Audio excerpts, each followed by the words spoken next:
حەج یەکێکە لە پایە گرنگەکانی ئاینی پیرۆزی ئیسلام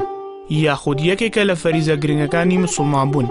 حەج تەنها سەفەرێک نییە بچیتە وڵاتێک یان شارێک و چەند ڕۆژێک تێیدا بمێنیتەوە و شوێنە جیاوازیەکان ببینیت و بگەڕێیتەوە. حەج یەکێکە لەو عیبادەتە پەرش و گەورە گرنگانەی کە بە ئەنجامدانی پاداشتێکی گەورە و مسۆگەر دەکەیت. هەروە فەریزە و واجبی حەج دەتوانی پێش ئەنجامدان و پاش بە ئەنجام گەیشتنی لەسەر ژیانی مسلمان کاریگەری گەورە دادەنێت. حاجی لە عورفی دینداری واتە مرۆڤێک کە بە تەواوی لە مانای ڕابردوو خۆی خاوێن دەبێتەوە و دەبێتە کەسێکی بەری لە گوناه.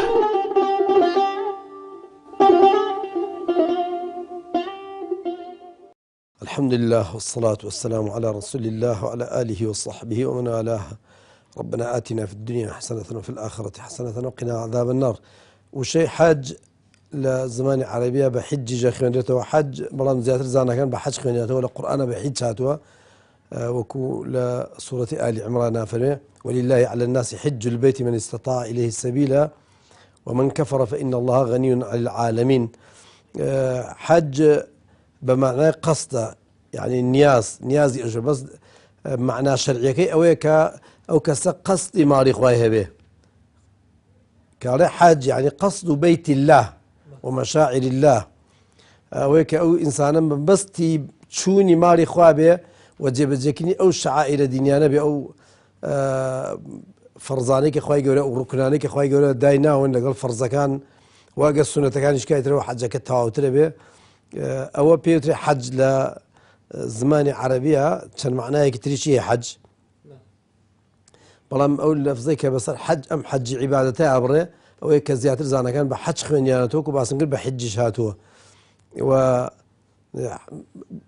هل الزمان عربي شهاتوه حججته يعني تنجار حجم كله بريك دوباره بتوبه لفظي حج مضاعفة حج يعني جيمك شديه زانا كان فرن كان حججته يعني شون بحج وجاري كش شون متنجاري شون بحج دوباره كده جاء أما لاني لغويتي لاني الشرعي شيء كباس ما نقولك نيد بنيازي عبادتي ماري خواب بنيازي عبادتي ماري خواب وجب جكني أو فرز ركنوش مرجاني كخواي جوري داينا أبو حج أو بنيازي أو عبادة تايبتي بتشي ولا كاتي تايبتها بتشي يعني شنروجك دياري كراوة لكاتي دياري كراوة بتشي وجب جكني أو فرز ركن دياري كراوة نمك أو بيت حج بلام حج كي فرز به زانا كان فرمونه كاتا فرز بك أو إنسان عاقل به يكم مسلمان به دوم عاقل به سهم بالغ به شوارم بتوانه بتشي بتوانه هبه بتشي وبينجمش أبي يعني فرياب كوي أوندي كاتوش تويشو بدست بك بتشيو بيتوانه تويشو حاجكش أوندي هبه كبتشيو معلوم على كشي بكينه كيتعدتو معلوم على كشي بكينه كبخشي أوندي بارو پێویستیاتی ڕێگا و مەصرف پێ بێکە بتوانێت بچێ بێتەوە ئەوەندەش کات مابێ وەکو باسمان کرد کاتەکەشی ئەوە نەمابێت کە فریاکە چونکە ئەگە فریا ڕوکنەکانی کەش نەکەی ئیلا ئەبێ فریا عەرەفە بکەیت چونکە پێغەمبەر صلی الله علیه و سلم فەرمێ الحج عەرەفە حەج بریتە لە عەرەفە یعنی ئەو کەسێک کە ڕوکنەکانی کە دوا بخات ئەتوانێت دوای بیان کە بەڵام عەرەفە دوا کەوت ڕۆژی عەرەفە لێ نەبوو ئیتر ئەو حەجە بری ناکەوێت سەر کەسێک فەرزە كأو مرجاني تيابي مسلمان به عاقل به بالغ به بتوانه بچێتەوە يعني لشي صاغ بتوانه بچێتەوە و هەروە توێشوی حەجەکەشی هەبێ بۆ خۆی بۆ ئەو هەنەی کە مەصرفیان لەسەر ئەو بەجێیان دێڵێ ئەگەر لە کاتێک جێکە قەرزدار بێ ئەوە قسەی زۆر ئەکرێ قەرزدار بێ ئینسانی قەرزدار دەتوانێت بچێت بۆ حەج بەس لە حاڵەتێکا ناتوانێت کە قەرزێکی زۆری لەسەر بێ و کاتەکەشی هاتە بێ شتێکی وانە بێ کە بیەنەوانێ شتێک ئەگەر پارەی بەجێ بێڵێ کەلوپەلێ بەجێ بێڵێ لە ماڵە بڵێەوە منە ڕۆم و ئەم شتە بفرۆشن و پارەکەی بێنەوە بە ساحب قەرزەکان ئەوە دروستە بچێ یان قەرزەکە کاتی نەهاتوێ بەڵام ئەگەر قەرزەکە کاتی نەهاتوو بڕین و ئەمەوێ بچێ بۆ حاج ئەو هیچی تیان نییە ئەتوانێت بچێ بۆ حاج لە حاڵەتێکا ساحب قەرزەکە وەختی قەرزەکەی ئەو دەی مانگە ئەویش بەتەمایە 9 مانگ دەی مانگ بڕوا بۆ حەج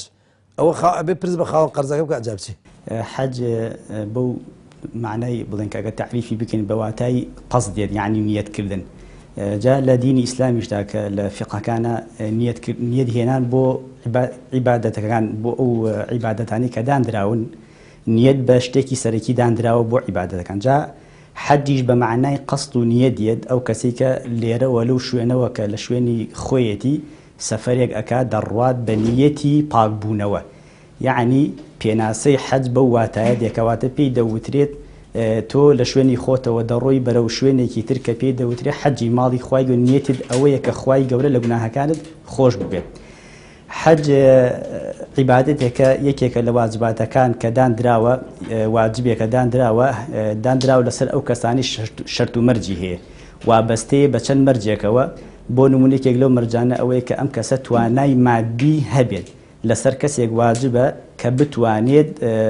توانای مادی هەبێت بتوانێت بچێت ئەو سەفەرە بکاو بگەڕێتەوە. توانای لاشەی هەبێت. چەند شەرت و مەرجێکە دانراون بۆ ئەوەی ئەم ئینسانە جا ئەگەر پیاوە بێت یان ئافرەت بێت جیاوازیەکی نییە. حەج واجبە لەسەر پیا و ئافرەت بەو مەرجەی توانای مادی و لاشەیان هەبێت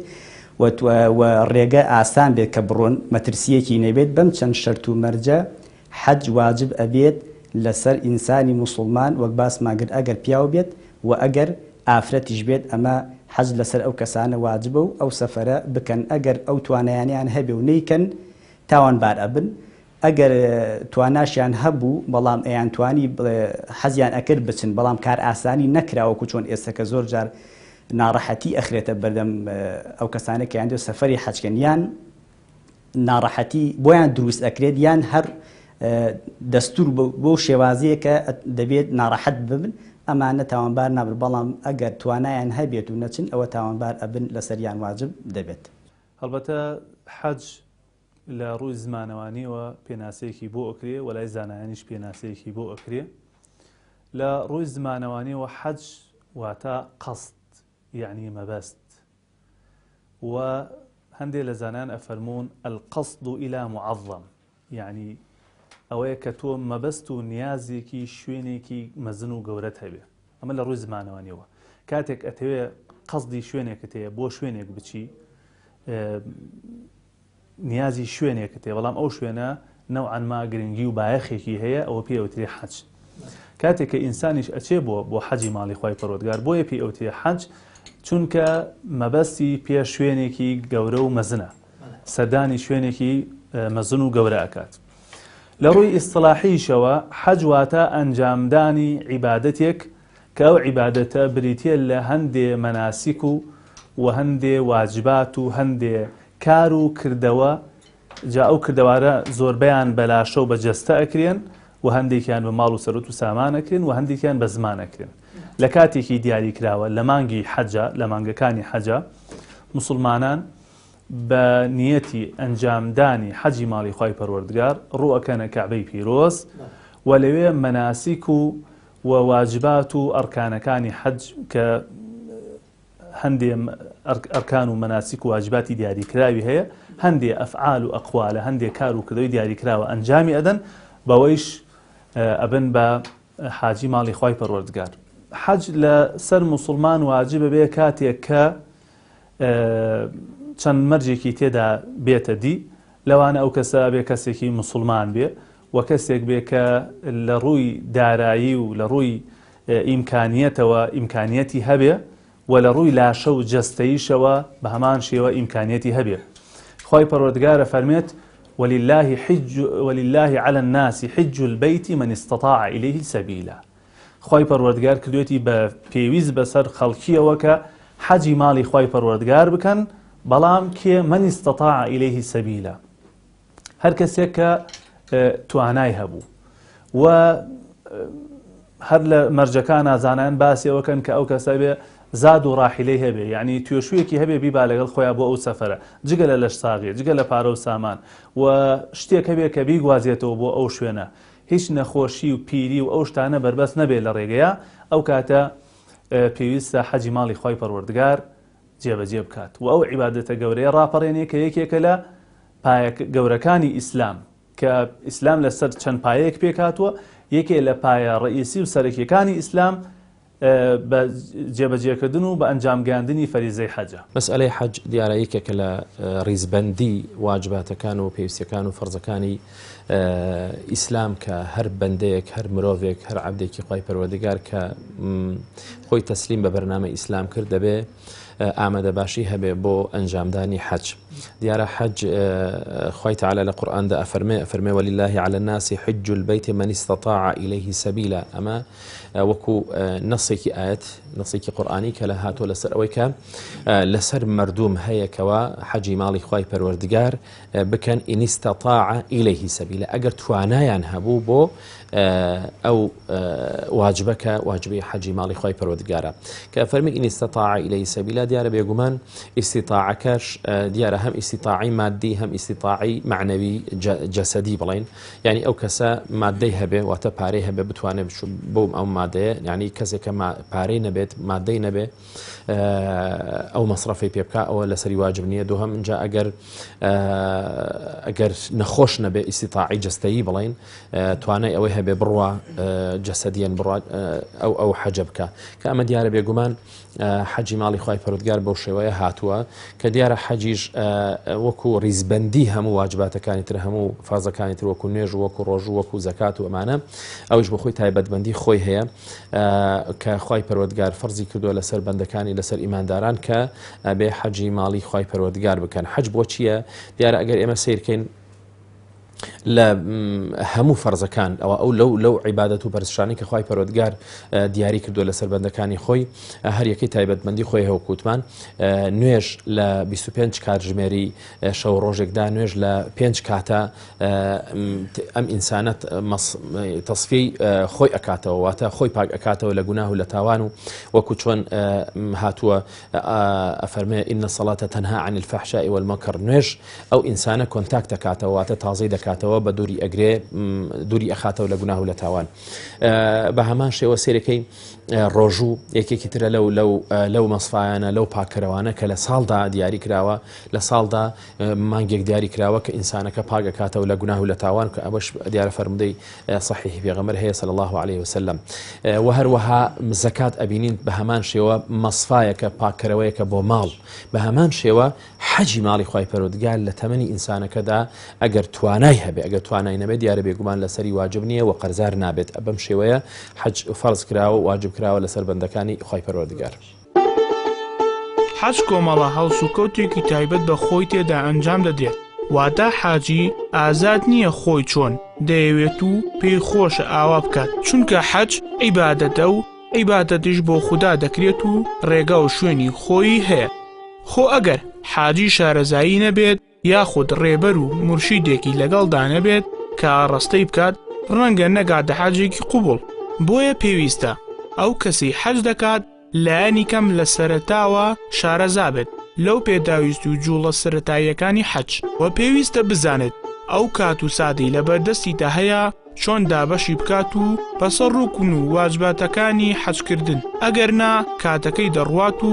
ناشتوانێت قەرەبووی بکاتەوە. بەڵێ جا لە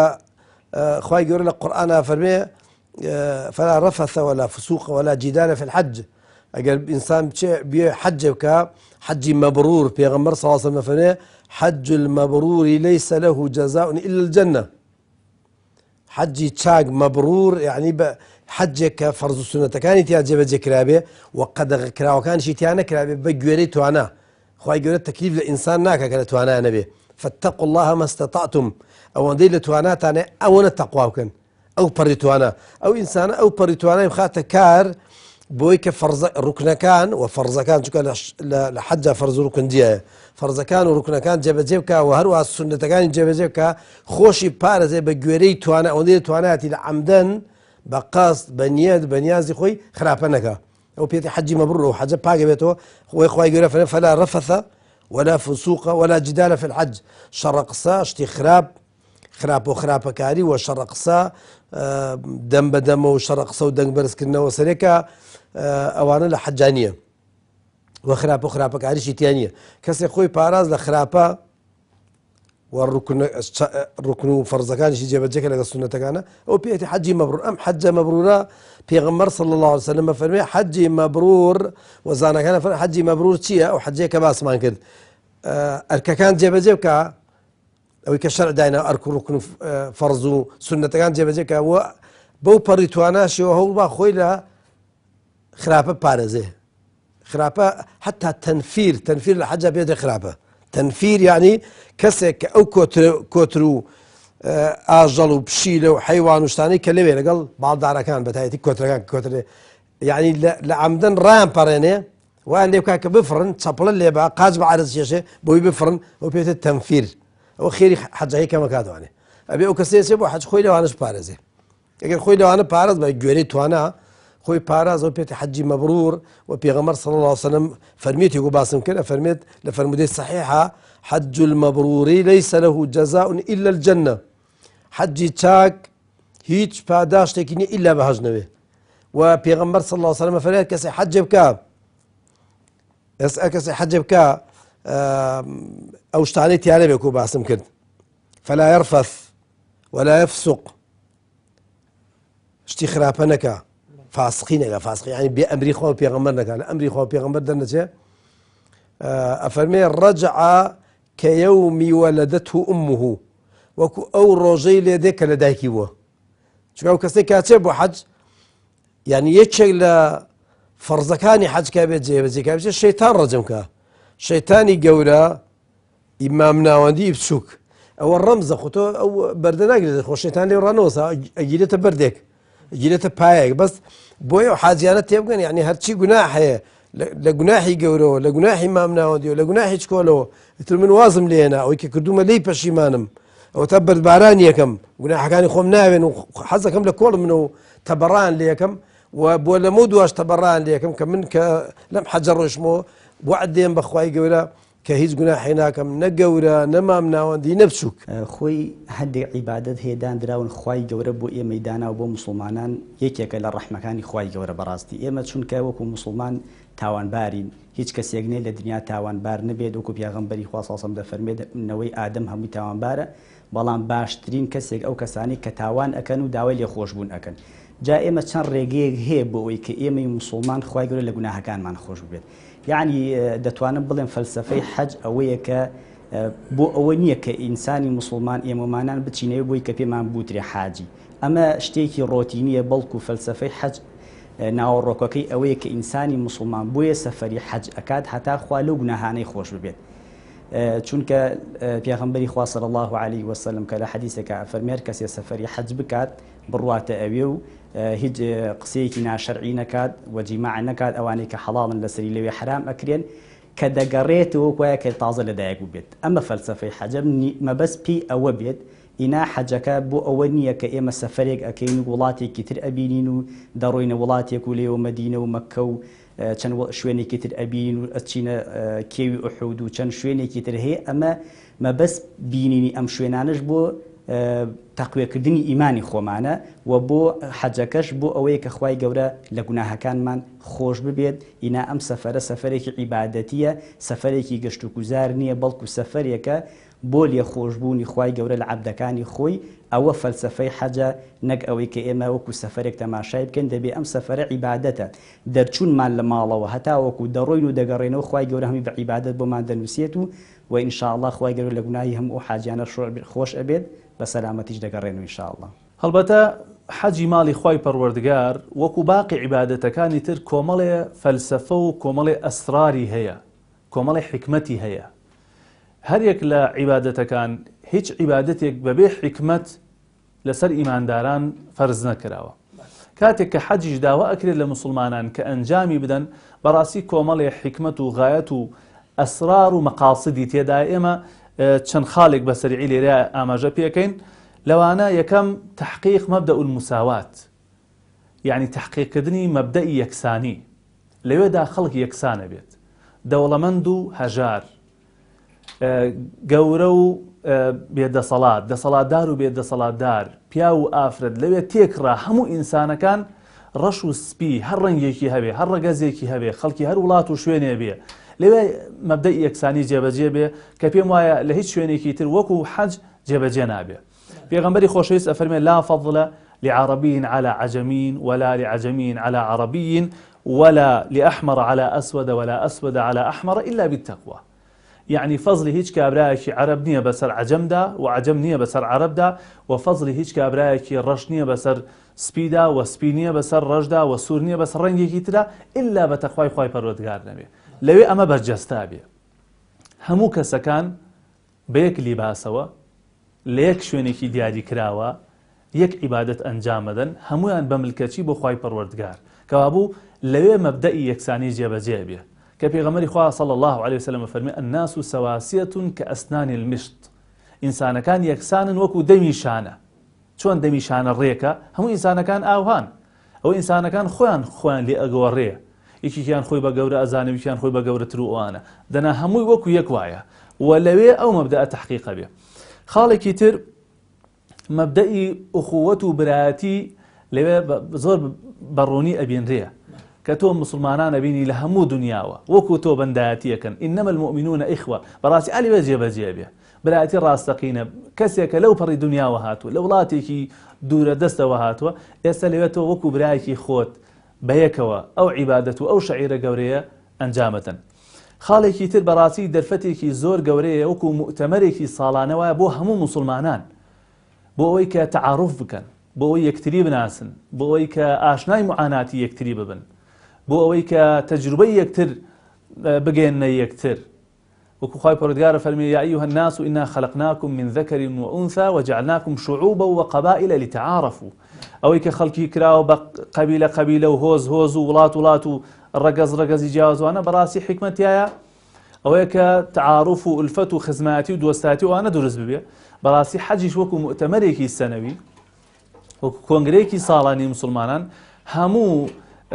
خەڵکە جیاوازەکان هەموو زمانە جیاوازەکان هەموو ڕەنگە جیاوازەکان بەڕاستی لەوێ کۆ ئەبنەوە ئەوش ئەبێتە دەرفەتێکی باش بۆ یەکتر ناسین و دروستکردنی تەبایی و خۆشەویستی. هەروەها بەڕاستی حەج یعنی هۆکارێکی گەورەیە وەسیلەیەکی گەورەیە بۆ چەسپاندنی کۆمەڵێک قیەم و ئەخلاق و بەهای زۆر بەرز بەهای زۆر جوان لە مسلمانانە. لەوانە فێرتەکە بەڕاستی دان بگری بەخۆتە لەوانە فێرتەکە کە کەسێکی حلمت هەبێ سەبرت هەبێ فێرتەکە تەعاون و هاوکاریت هەبێ لە کاتی حەجە. حەج فێرتەکە کە ئیثارت هەبێ کە یعنی ئەوەی بۆ خۆت پێت خۆشە بۆ خەڵکی تریش پێت خۆش بێ مەجال بە خەڵکی تریش بدەیت و ئەمانە و کۆمەڵێ قیەمی ترتیایە بەرجەستە بێ. لەوێ فێری نظام تەکات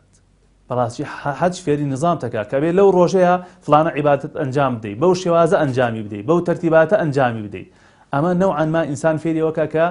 ئەبێ ئیش و کارەکانی لە ژیاندا هەڵدا بە نظام و بە ڕێکوپێکی بەسەر بەرێت یا ئەنجامی بدات. خاڵێکی تر ئینسان ڕائەهێنێ لەسەر ژیانی چۆنەڵی زبری لەسەر ناڕەحەتی ژیان. بێگومان کەسێک کە ئەچێ بۆ حەج خۆی سەفەر بەشێکە لە ناڕەحەتی بە تایبەت سەفەری حەج لەوێدا ئینسان وەکو پێویست جوربەرگ لەبەریان نییە بە تایبەت لە کاتی ئەنجامگاندنی مەراسیمەکانە خواردن وەکو پێویست حازر نابێ تونیت ئەبێ گەرمات ئەبێ ئەمە واد لێکات تۆزێ مقاومەت زیاتر بێ بۆ ناڕەحەتیەکان بۆ ناخۆشیەکان زیاتر دان بگری بەخۆتە. هەروەها لەوێ هەرچی شیعاراتی تر هەیە لەهو ئەبێتەوە هیچ شیعاراتێکی تر نامێنێ جگە لە شیعاری ئیسلام نەبێ هیچ ئاڵایەکی تر لێ بەرز ناکرێتەوە هیچ کەسێکی تر مافی ئەوەی نییە کە ئاڵایەکی تر بەزکاتەوە یا شیعارێکی تر بەزکاتەوە جگە لە شیعاری ئیسلام و بەندایەتیکردن بۆ خۆی پەروەردگار. کۆتا خاڵیش بەڕاستی مەقاصدی زۆرە بەچەمە چەند مەقاصدێک بوو کۆتا خاڵیش بەڕاستی تحقیقکردنی بەندایەتی ڕاستەقینە و ملکەچی ڕاستەقینەیە بۆ خۆی پەروەردگار. کاتێک کە تۆ چی بۆ حەج بە ملکەچیەکی تەواوەوە بە خشوعێکی تەواوەوە بەرگێکی قیامەتی ئەەکەیتە بەرت بەڕاستی دەرفەتێکی باشە بۆ بیرکردنەوە لە مردن مەشهەدێکی ڕۆژی حەشرە یعنی ئەو هەموو مسلمانە بە مەلاین مسلمان کۆ بێتەوە هەمووی بە یەک جلو بەرگەوە هەمووی بە ڕەنگی بەکفنەوە بۆی کە پێمان پیشامدا کە ئێمە هەر لە کاتی حەجیش ئێمە تەلبیەکەین ئەڵێن لەبەیک اللهم لەبەیک یعنی خوای ئێمە وەڵامی بانگەوازی تۆ دەین ئێمە ملکەچین بۆ بانگەوازی تۆ بەڕاستی شوێنێکە بۆ تحقیقی عبودیەت و بەنداتی ڕاستەقینە بۆ خوای پەروەردگار. دیارە گەر ئێمە باس لە فەلسفەی حەج بکەین، حەج دیارە وەکووتمان هەموو هەر یەک لە پەرستشەکان فەلسفەیەکی تایبەتی خۆی هەیە. حەجیش دیارە بێگومان کاتێکەوە خوای پەروەردگار دایناوە دیاری کردووەکەوە بەندەکانی خۆی حەجی ماڵی خوای پەروەردگار بکەن، دیارە بێگومان یەکێک لەو فەلسفانە چییە؟ پاککەرەوەیە لە هەرچی گوناه و لە هەرچی تاوانێک هەیە. وەکو لە فەرمودەی نەسی فەرمودەی پێغەمبەر هاتووە صلی الله عليه وسلم کە ئەفەرمێ هەر کەسێک حەجی ماڵی خوای پەروەردگار بکە، واتە بە ئیمانەوە حەجەکە بکە، بە ئیمانێکی پاکەوە بە دروستی حەجەکەی بکە، وەکو ئەو وایەکەوە ئەو ڕۆژە لەدایک بوو بێت، وەکو ئەو وایەک ئەو ڕۆژەدایک بۆی هەر بۆیشە خەڵکی ئێمە کاتێک ئەڕۆن، ینی ئەمە یەکێکە لە فەلسفەکانی حەجکە ئینسان ئەلەو ڕۆژ و لەو سات و کاتەدا تازە ئەبێتەوە، دەچێتەوە چی ڕیستارت دەبێتەوە، وەکو چۆن بە ئیسلاحی تازە ڕیستارت دەبێتەوە، ئەچێتەوە سەر بەرنامەیەکی تازە، وەکو ئەو وایە تازە هیچ گوناه و تاوانێکی نەکردبێت و پاک و بێگەرد بێ. ئەمە یەکێکە لە فەلسفەکان. یەکێکی تر لە فەلسفەکانی حەج دیارە بێگومان حەج فێری ئەوەمان دەکات کە چۆنەڵی پابندبوون بە دینی خوای پەروەردگارەوە یەکێک لە فەلسفەکان کە ئێمە والی ئەکات کە لێرەوە لە وڵاتێکی دوورەوە کە ئێمە لە وڵاتی خۆمانەوە کە چەندێک دوورین، ئەوەنە مەسافەیەکی زۆر دوورین کە ئەبینین سێرەکەی لە وڵاتانی ترەوە لە هەتا لە سینەوە، لە پاکستانەوە، لە هیندستانەوە، لە وڵاتانی تری ئەوروپاوە، لە هەموو وڵاتە دوورە دەستەکانەوە سێرەکەی خەڵقێک دێ هەنگاو ئەنێ اینجا ئایا بە سیارە بێ یان بە تایارە بێ کە وەختی خۆی سێرەکەی ئێستا وەسائلی نقل هاتۆتە پێشەوە، خەڵق بە سیارە و بە تایارە ئەڕوا ئەو کاتە سەردەمێکە بۆ لە وڵاتی ئێمە خەڵق عیب نەبێ بە گوێدرێژ و ئەمانە ڕۆشتووە چووە حەجی کردووە. ئەمە ئەوە ئەگەیەنێ کە ئەم ئینسانە تەشویقێکی هەیە و پابندی خۆی و چۆنەڵی ئیلتیزامی خۆی و ڕەبت و پەیوەندی خۆی بەخوای خۆیەوە دووبارە دووپات دەکاتەوە، تازەی دەکاتەوە کە ئەمەش دیارە بەلای خوای پەروەردگارەوە یەکێک لە مەبەستەکانی خوای پەروەردگار ئەوەتانە بەندەکانی هەنگاو برێن بەرەو لای ئەو کە ئێمە ئەو شوێنش کە بۆی ئەچین کە کەعبەی پیرۆزە کە بە دەوریا ئێمە تەوافەکەین کە دیارە بێگومان ئەوەیش خۆی بۆ خۆی فەلسفەیەکی تایبەتی خۆی هەیە کە ئەبینی سێرە لەوێ فەقیر بێ، هەژار بێ و اینجا دەسەڵاتدار بێ، بێدەسەڵات بێ، پیاو بێ، ژن بێ، مناڵ بێ، گەنج بێ، هەرچی بێ لەوێ هەر بە یەک شێوە. چۆن ئەبینی سیرەکەی لە نوێژدا کاتێکەوە ئێمە نوێژ دەکەین هەموو مرۆڤەکان هەموو لە یەک ڕیزە ئەوەستن، کەس لە پاش و کەس لە پێش نێو لە پاش بێ، دەوڵەمەنێک لە پێش بێ، ئێکێ لە پاش بێ و ئێکێ لە جێگایەکی تایبەت بێ، ئێکێ لە جێگایەکی تر بێ، لەوێش بە هەمان شێوەیە هەموو یەک جۆرجل لەبەرەکە، هەمووی لە پیاواندا هەمووی دوو خاولی لە خۆیەوە دەپێچی زیاتر نا، هەمووی دەبێ بە یەک شێوە، هەمووی دەبێ حەوت جار بە دەوری تەوافی کەعبەیە بێت و بچێت. ئەمانە فەلسفەی ئەوەمان فێر دەکاکەوە ئیسلام نیزامێکەکەوە جیاکاری ناکات لە بینی مرۆڤەکاندا. مرۆڤەکان لە لای خوای پەروەردگار هەموو یەک ڕێزیان هەیە. خوای تەعالە خۆی تایمێکی داناوە، نیزامێکی داناوە و لەقەد کەڕەمنا بەنی ئادەم، یعنی ئەمە بۆ بەنی ئادەم بەگشتیە. خوای تەعالە فەرمێ ئێمە زۆرمان ڕێز لە بەنی ئادەم گرتووە، بۆیە لە حەج لە مەراسیم و لە مەراسیمی بەجێگەاندنی حەجا ئەمە دووپات ئەبێتەوە و ئەمە ئەچەسپێکەوە ڕێزلێنان لە بەنی ئادەم بەبێ فەرق و جیاوازی، هیچ فەرق و جیاوازیکی نییە. اینجا بێنە سەر ئەوە کە جەناب باسی ئەوت کرد خوای تعالى كاتك أفرمي القرآن أفرمي الحج أشهر معلومات فمن فرض فيهن الحج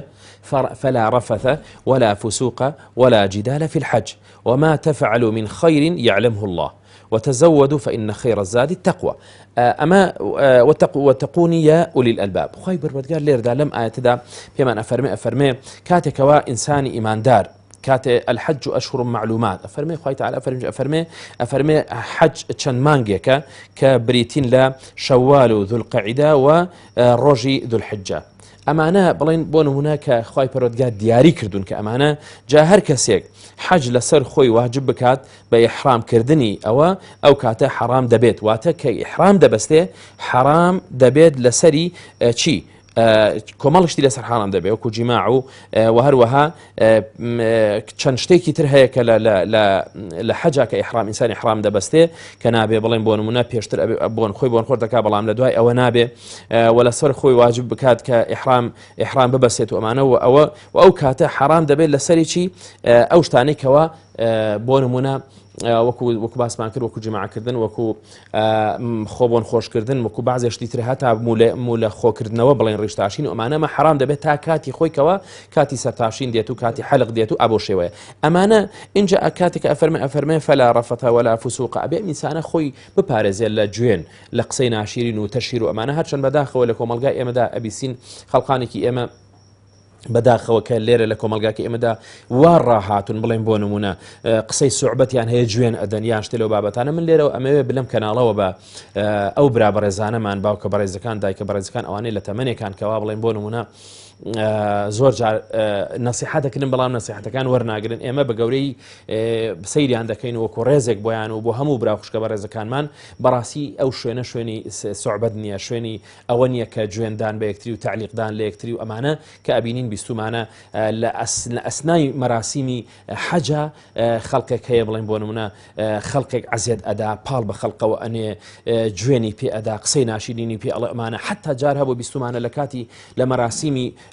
ڕەجمکردنی شەیاطینەکاندا ئەلەو کاتانەدا بڵێن بۆ نمونە خەڵقێکی تری عەزیەت داوە لە جیاتی ئەوەی لەو کاتانەدا ئێمە بیرەوە بکەینەوە چۆن هاوکاری یەکتری بکەین چۆن پشتیوانی یەکتری بکەین چۆن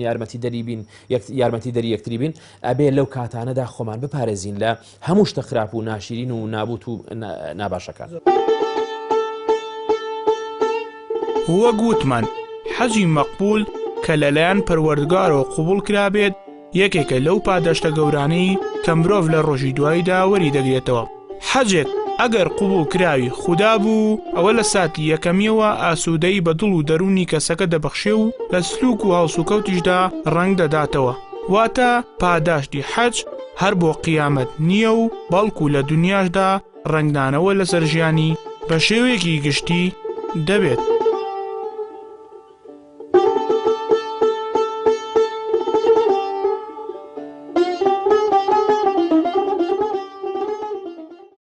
بخۆی هەموو عیبادەتێکەوەیە کە کردت دوایی نەچیەوە سەری کە ئەو خراپانەی کە لە عیبادەتەکە تۆبەی لەسەرەکەی دوایی نەچیەوە سەری چونکە عیبادەتەکان هەر هەمووی لە لا إله إلا الله بیگرە کە وشەی ئیمانە کە وشەی ئیخلاسە کە ئینسانی کافر پێوێ بە مسلمان لا إله إلا الله ینی وەک ئەڵێ هیچ کەس ئیمانم بە هیچ کەس نییە بە گوێ کەس ناکەم بەرنامەی کەس هەڵ نابژێن ئیلا الله نەبێ هەر لەوێەوە لا إله ڕفزی هەموو ئیلاهێکاکەی ڕفزی هەموو بەرنامەیەکاکەی کە بەگوێ هیچ بەرنامەیەکە بکەی ئیلا الله نەبێ ئیلا بەرنامەی خوا نەبێ. اینجا دوای ئەوە دووهەم ڕوکن نوێژە ئین الصلاة تنهى عن الفحشاء والمنكر نوێژی ڕاستەقینە ئینە بۆ تەکیدە یعنی بە حەقیقەت بە ڕاستی لە ڕاستیە نوێژ ئەو نوێژەیە کە بجێڕێتەوە لە خراپە و زوڵم و زۆر لە هەموو خراپێک کە عیلاقەی هەیە بە زوڵم و زۆر و بە ئەخلاقی خراپەوە و دوای ئەوە ڕۆژوو مەسەلەن پیغمبر صلى الله عليه وسلم فرمى من لم يدع قول الزور والعمل به فلا حاجة لله في أن يدع طعامه وشرابه هر کس وازنين لقصي خراب لقصي ناشرعي بواز نخوارد نوكشينين شو كان روشوكي قبول نابه والدواء هو الزكاة وهرنا وكيف بخويتي الزكاة خذ من أموالهم صدقة تطهرهم وتزكيهم خو يقول القرآن فرمى لما لكان الدولة من كان زكاة كان لي بوي خوان باك بنو وماڵەکەشیان پاک بێتوانێ و دڵ و دەرونیشان پاک بێتوانێ. اینجا حەجیش بۆ ئەوەی بەڕاستی وەکو باسمان کرد حەجیش کە ئینسانە چێ بۆ ماڵی خوا هەتا کە لە بەردەڕەشەکە ئینسان ئەوە ڕوبەڕووی بەردەڕەشەکە وڵێ الله ئەکبەر هەموو عولەمای ئیسلامانە ئەو تازەکردنەوەی بەیعەت لەگەڵ خوای گەورەیە تازەکردنەوەی وعدە لەگەڵ خوای گەورە ئەی خوای گەورەترەوە من کۆتاییم بە هەموو خراپێکێنە و پێغەمبەر صلی الله عليه وسلم فەرمێت ئەو بەردەڕەشەی لەو خوا لەو دنیایکە زمانی هاتێ زمانێکی پاراوی هاتێ و چاوی هاتێ شاهیدیە بۆ کەسانی کە چون دەستیان بەرز کردەوە وعدیان داوە جاوی وعدەکە شکاندوێت شاهیدی لەسەرەیە لەبەرەوە ئینسانە کە حەجەکە هەتا زانەکانە فەرمون ئەگەر هیچ چوو بۆ حەج کە هاتەوە زوو بچەوە بە خێراتنی زوو بچەوە بە خێراتنی بڵێ دوعای خێرم بۆ بکە تا گوناهبار نەبێتەوە تا دەستی دەکرێتەوە بە گوناه چونکە ئینسان عادەتەن ئەندازەی هەر گوناهبارە بێتوانێت ئەندازەی لەو شوێنە پیرۆزە دوورەکەوێتەوە شوێنێکە تۆ تێوەگلێتەوە بێت زۆر خۆی پارێزێ هەموو عیبادەتێک وعدی تایە وعدی تیا لە ناو عیبادەکە وعدی تایە چۆن لە نوێژاڵێ ئیاکە نەعبود و ئیا هەر تۆ ئەپەرستم و ئیاکە نەستەعین هەر داوای یارمەتی تۆکەم بەبێت دوای نوێژەکە ئەو وعدە پارێزێت لە حەجیشە ئەو وعدە هەیە وەکو باسم کرد لە حەجەر ئەسوەدا کە بەیعەت ئینسان هەر لە قەسدی حەجەکە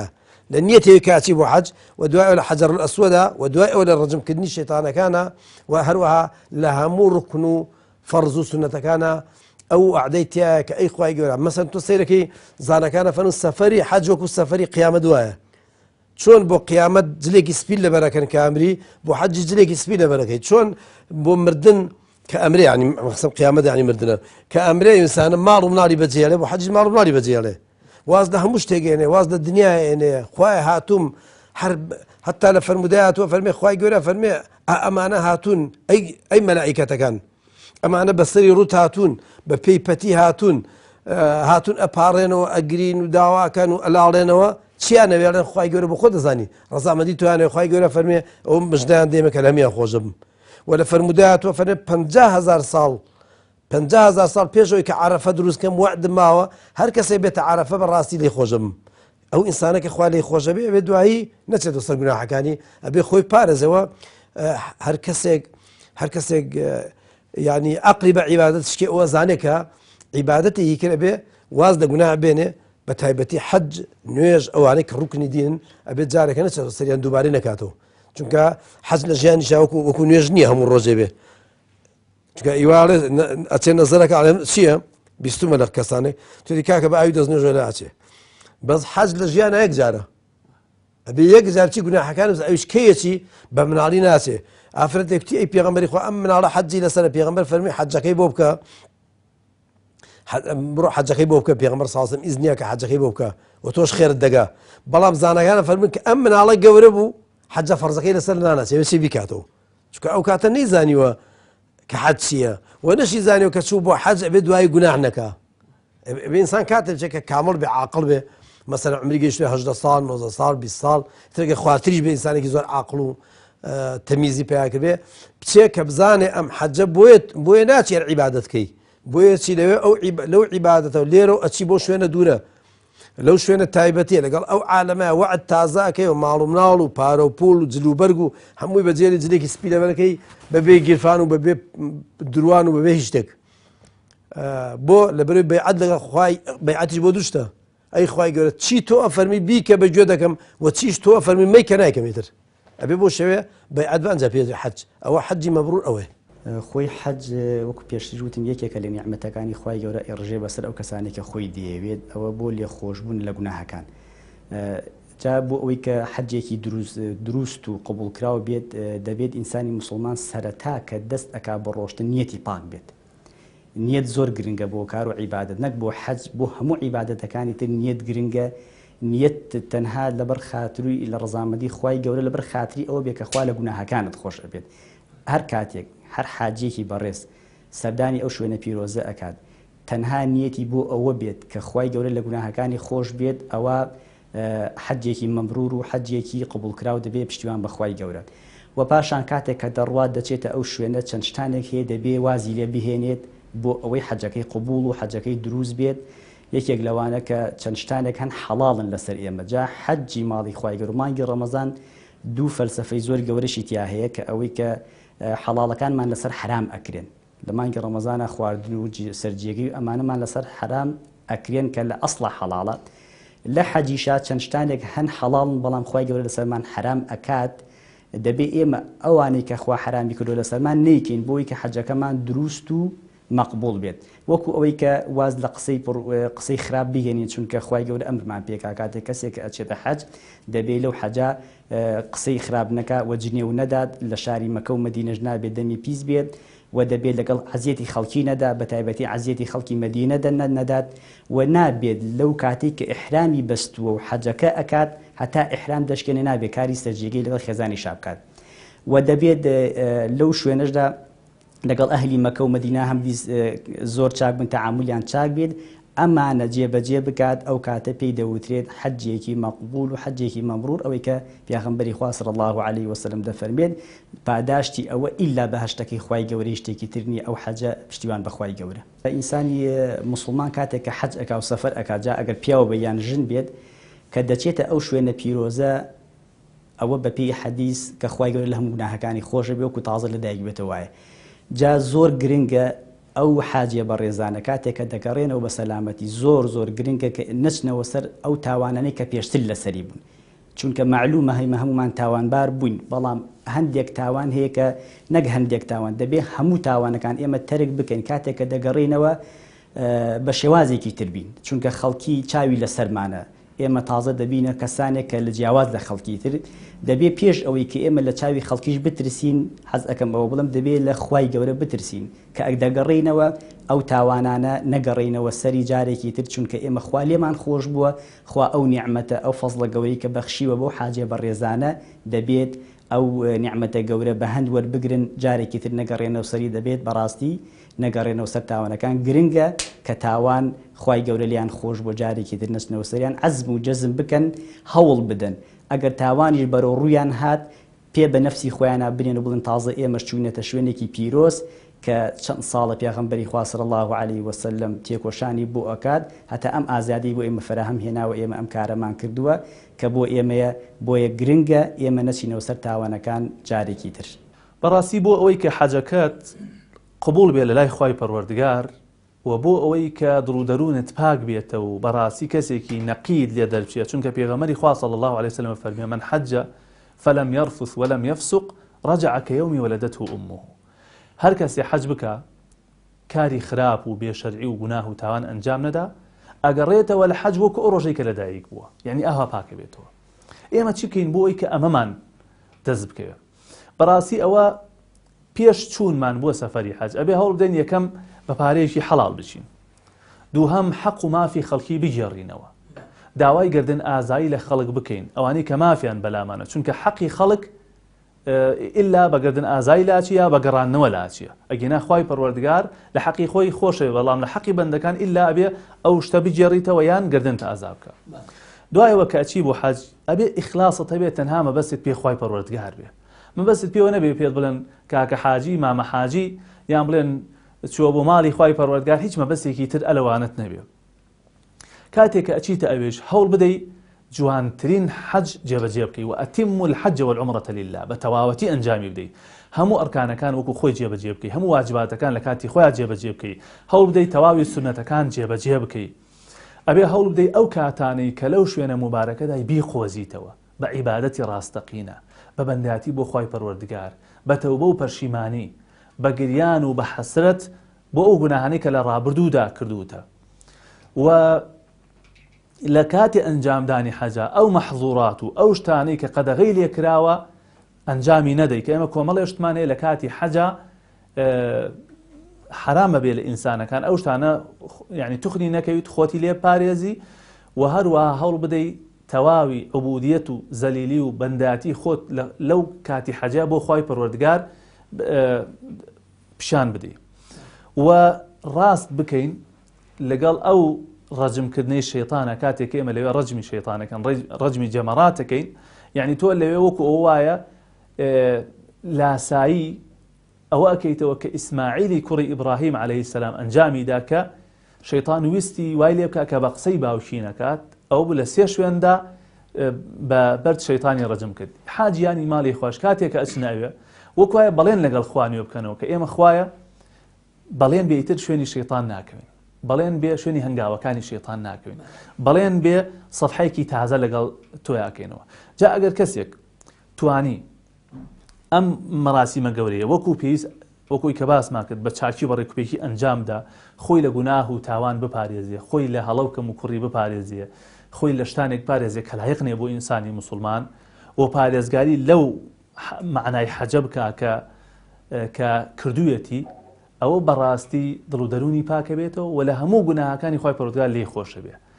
ئەوە ماوە بیڵێم ئەوش ئەوەیە کە یعنی زۆر کەس چووەتە ماڵی خوای پەروەردگار کاتێک کە ئەگەڕێتەوە لەگەڵ لە ماڵی خوا یان کاتێک کە ئەبێ بە حاجی بەڕاستی ئاسەوار و کاریگەری زۆر بەسەریا دەرناکەوێ، یعنی لە دوای حەجەکە گۆڕانکاری لەو کەسیان نابینی. زانان ئەفەرمون یەکێک لە نیشانەکانی قبولبوونی کردەوە ئەوەیە کردەوەی تر بەدوایە بێ، کردەوەی چاکی تر بەدوایە بێ. ئینسان کاتێک کە ئەچێ بۆ ماڵی خوای پەروەردگار و حەجی ماڵی خوا ئەنجامەدا، بەڕاستی بێ لەگەڵ پێش حەجەکە زۆر جیاوازی هەبێ، بێتە ئینسانێکی تر. ئەجا ئەگەر ئامانەوە کوتم بە ڕێک و پێکی بە جوانی جێبەجێ بکە، ئەوە بە دڵنیاییەوە هەم لە گوناهەکانی پاکە بێتەوە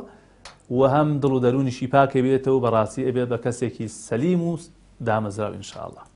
دیارە لەوەی کە سەرەتا باسمان کرد چەند شتێک هەیە کە دیارە پێویستە کە ئینسان بەدەستی بێنێت، لەوانەیە کە لە سەرەتای لە ڕۆشتنمان بڵێن بۆ نمونە پێشەوەی ئینسان کە بڕوا سەفەری حەجەکەی بەجێ بگەێنێ، لەوانەیە کۆمەڵە حکوماف هەبێ لەسەری، لەوانەیە بڕات نەگەڕانەوەی پێوە بێت، بۆیە ئەمیش ئەڕوا بۆ بەجێگاندنی فەریزەیەک ئەبێ فەریزەکەشی قبول بێت. لە کاتێکا کەوا بڵێن بۆ نمونە کەسێک قەرزاری خەڵک بێ، خەڵک کەس نەزانێ، بۆ نمونە پارەیەکی زۆر قەرزاری جەنابەت و کەسێکە، ئەم کەسە ئەڕوا گوێشی پێنادا بە قەرزەکە، ئەڕوا حەجەکەیەکە پێویستە بێتە لای جەنابەت بڵێ فڵان کەس من قەرزاری تۆم، ئایا ڕێگەم پێ ئەدەی قەرزەکەی تۆ نەدەمەوە بڕۆم جارێ حەجەکەم بکەم، ئایا ڕێگەم پێ ئەدەی، ئایا ڕێگەت پێ ئەدەبێت تۆ ڕێگەی پێ بدەیت. یان بڵێن بۆ نمونە هەموو بیستومانەوە بینارانی بەڕێز و خۆشەویستیش بیستویانە کە ئەبێ ئەو کەسانەی کەوا کوڕیان کچیان هەیە کە کچیان هەیە کاتی شوکردنیانە، کوڕیان هەیە کاتی ژنهێنانیانە، ئەگەر بێت و ئەوان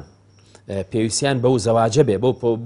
بەو پرۆسەیە بێت کە پرۆسی هاوسەرگیریە، پێویستە ئەو پرۆسیان بۆ بەجێ بگەێنن، پێویستە ڕێگر نەبن. ئەگەر هاتوو ئەم هەوڵی دابوو بەڵام ئەوان خۆیان بڵێن بۆ نمونە حەز و ئارەزویان لەسەری نەبوو، ئەوە هیچ گوناهبار نابێت. بە هەمان شێوە گردن ئازایی یەکتری، یعنی ئەگەر دڵی کەسێکی هێشان دەبێت، دڵی باوکە، دڵی دایکە، کە ئەم دوو شخصیەتە زۆر گرنگن، چونکە ئیطاعی خوا و پێغەمبەری خوا لە دوای ئەوان یەکسەر ئیطاعی باوکو دایک دێتە پێشەوە. بۆیە ئەگەر بمانەوە ڕازی ڕزامەندی خوای گەورە بەدەستبێنین، واتە بۆ ئەوە ئەچین ئێمە حەجەکەین بۆ ئەوەی کە ڕزامەندی خوای گەورە بەدەستبێنین. ئەی باشە کەواتە ئەگەر ئێمە باوکو دایکمان لێمان ڕازی نەبن، چۆن ئەبێ بتوانین بچین حەجی ماڵی خوا بکەین؟ بۆیە ئەبێ گردنی ئەوان بە خۆمان ئازاکەین. و کەسانێکی تر ئەگەر هەر حەق و مافێکمان لەسەر بێ لێرەدا بڵێن بۆ نمونە حەق و مافی خەڵکێکمان خواردبێ، ماڵی خەڵکێکمان زەوت کردبێ، دزیمان کردبێ و دزیەکە بڵێن نەمانگەیان بێتەوە جێگەی خۆی، ئەمانە مافن، ئەو مافانن کە پێشێل کراون کەوا پێویستە ئەم کەسە بڕۆ ئەم مافانە بگەینێتەوە جێ. خەڵکی تر لەوانە بۆ ئەوەی کە حەجەکە مەقبول بێ، وەرگیراوە بە لە خزمەت خوای پەروەردگاردا، ئەو پارە و ماڵ و سەر و سامانەی کەوا سەرفی ئەکا بۆ حەجە ئەبێ حەڵال بێ، ئەبێ حەڵال بێ. بەداخەوە خەڵکێکەیە گوێ بەوە نادا، بڵێن بۆ نمونە ئەو پارەیە ئەچێ بە هەر شێوەیەک بێ بەدەستیە نابێ، ئەچێ حەجی پێەکە نابێ. من بۆیان گەڕامەوە جارێک ناوی کەس ناڵم، بەڵام کەسێکەوە دەسەڵاتدار بووە لە شوێنێک لە مەنتیقەکانی ئەو سەرەوە، بچوو بوو بۆ خزمەت مامۆستایەکی بەڕێز و توی مامۆستا دەمەوێ حەج بکەم، چۆن بکەم، چی بکەم باشەکەەوە حەجەکەم قبول بێ. ئەویش بەڵام پێوت بوو توی بەڵام توخوا ڕاستم جواب بەرەوە مامۆستا، خەمە نەبێ، هیچ ترسم نەبێ، ڕاستم جواب بەرەوە، چۆن چاکە ئاوا پێم بڵێ. ئەویش مامۆستا عەرزی کرد بوو توی وەڵڵاهی فڵان کەس ئەم حەجەی کە تۆ ئەتەوێ بیکەی بە ئەو پارەی کە ئێستا تۆ هەتە بەوە حەج ناکرێ، واللهی ئەمە هەمووی خوێنی خەڵقە، خوێنی ملەتە، ئەمە هەموو زوڵم و ستەمە کراوە. ئەم پارەی کە تۆ بەدەستەوەی هەمووی زوڵمێک کەستەمێکە کراوە، مڵکی خۆت نییە. بۆیە دەبێت ئیلا مەگەر تۆ بتانی بچی دەستکەی بە کەسابەتێکی حەڵاڵ، بچی ئینجا زەرعات بکەی، هەرچیەک بکەی، کرێکاری بکەی، پارەیەک بەو کرێکاریە بە عەرەقی نێوچوانی خۆت پەیدای بکەیت، بەو پارەیە بڕۆی حەج بکەی، ئینجا ئەگەر قبول بێ، ئەجنا بۆ پارەیە قبول نێکە تۆ ئێستا بەدەستەوەیە. بۆیە ئەمڕۆ خەڵقێک هەیەکەوە کەسابەتەکە، ئینجا ئایا تاجیرێکە، بازرگانێکە، ئایا کرێکارێکە، ئایا دوکاندارێکە، ئایا هەرچیەکە لەوانە سایەخێکە، ئەگەر پارەکەی بەدزی بە قۆڵبڕین و بەمانە بە پای کردبێ، واللهی بەخوایان هیلاک نەکەن، چونکە بە پارەی حەرام حەج قبول نابێت، چونکە نەسی فەرمودەی پێغەمبەر هەیە صلی الله علیه وسلم، فەرمێ ئالەو سات و کاتانەی کەوا ئەو کەسێک کە ئەچێ حەجی ماڵی خۆ ئەکا کە ئەچێ تەوافەکە، تەوافی ماڵی خوای پەروەردگارەکە، ئەفەرمێ ئالەو کاتەدا خوای تەعالا ئەفەرمێ کاتێکە ئەو کەسە کە تەوافەکە، ئەفەرمێ ئالەو کاتێکە ئەڵێ لەبەیک اللهم لەبەیک لەبەیک لا شەریکە لەکە لەبەیک إن الحمد والنعمة لك والملك ئەمە یەکێکە لە شعارەکان کە بە دەوری کەعبەی پیرۆزدا ئاوا چواردەوری ئەدەن و تەوافەکەن. ئەفەرمێ مەلائکەتێکی خوای پەروەردگار لەو کاتەیە بە نوێنەراتی خوای پەروەردگار خوای تەعالا فەرمانی پێکردووە هەر کەسێکەوە بە پارەی حەرام بە پارەی مڵک و سامانی میلەت هات حەجی کرد جوابی بدەنەوە پێ بڵێن لا لەبەیکە ولا سەعدەیکە حەجەکە مەردودون عەلەیکە. مادام ئەو پارەیە ئەو سامانە ئەو ماڵێکی حەرام بێ هی خۆی نەبێ هی خەڵک بێ ئەو حەجە قبول نییە حەجەکە ڕەتەدرێتەوە بەدەم چاوی ئەدرێتەوە قبول ناکرێت و لێ وەرناگیرێت. ئەمە وەکو پێشینەکەینە اینجا لە گەڕانەوەی شا ببوورە نازان مەجالماوە کاتماوە لە گەڕانەوەش ئەم کەسە بەڕاستی وەکو ئاماژەشم پێکرد پێشتر لە ئەسنای حەجەکەیە دەبێ ئەم کەسە زۆر ئاگای لێبێ نابێت تەشیر بکە نابێت جوێن بدا نابێت خەڵکی عەزێت بدا هەتا بۆی بکرێ یارمەتی دەربێ بۆ دەوروبەرەکەی و اینجا کاتێک کە ئەگەڕێتەوە بە هەمان شێوە بەداخەوە خەڵکێکمان هەیە زۆر جار ئێمە مامۆسایانی ئاینیمان زانایانمان زۆر جار یان لە برا ئەو برانێکەوە بڵێن متعاهیدن خەڵخانێکە ئەبەن گیریان خوارە بەدەست خەڵخانێکەوە ئەڵێ هێشتاکە لە ڕێگاین لەوەین وا لە مەتار کۆبووینەتەوە ئەچێ پاڵە پستۆکە ئەمانە و پاڵ بۆ ئەنێمانە جوێن بەوەدا قسەی ناشیدنەڵێ و بە هەمان شێوە لێرەکەکە لە ناو تارە ئەگەڕێنەوەمانە بەڕاستی نابێت دەبێ ئەم کەسێکە بوو بە حەج ئەمە پلەیەکی بەرزی بەدەستێنا پلە بەرزەکە چیە خۆی پاکردێتەوە لە گوناه و لە تاوان ئەبێ خۆی بپارێزێت لە گوناه و لە تاوان بۆیە کاتێکەوە ئەشگەڕێتەوە هەتا لە ڕێگا تا ئەگاتەوە ماڵەوە و تا دوای ئەوەش کە گەڕاتەوە بە ماڵەوە ئەبێ هەوڵ بدا ئەو ڕیسەی خۆی نەکاتەوە بەخوری چونکە ئەگەر لێرە دیسان دەستی کردەوە بە گوناه و بە تاوان و بە تەشهیر و بە قسەی ناشیرین ئۆمانە وەکو وا ڕیسەکەی کردبێتەوە بەخوری بەداخەوە.